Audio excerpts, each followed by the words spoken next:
Hello.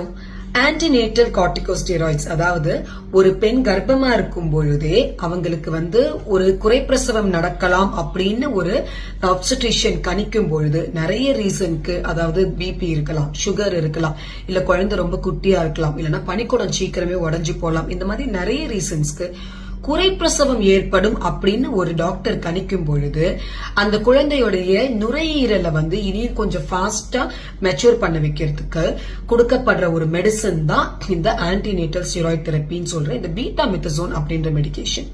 இந்த medicine 12 மணி நேரம் apart இல்லைன்னா 24 ஹவர்ஸ் அப்பார்ட் 2 ஊசியா கொடுக்கப்படுது.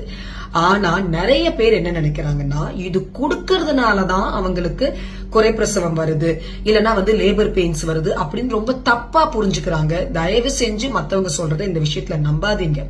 ஏன்னா இந்த மெடிசன் கொடுக்கறதுனால குழந்தைக்கு சர்ஃபாக்டன்ட் அப்படின்ற அந்த நுரையீரலுக்கான கொடுக்கற மெடிசன்ஸும், அதே மாதிரி டியூபல் இன்டியூபேஷன் அப்படின்ற அந்த ப்ராசஸ் பண்றதும் வெகுவா குறைஞ்சு ஒரு குழந்தையோடைய சர்வைவல் ரேட், அது குழந்தை பிழைக்கும் விகிதமே ரொம்ப ஜாஸ்தி ஆகுதுன்னு எக்கச்சக்கமான ஸ்டடீஸ்ல ப்ரூவ் பண்ணிருக்காங்க.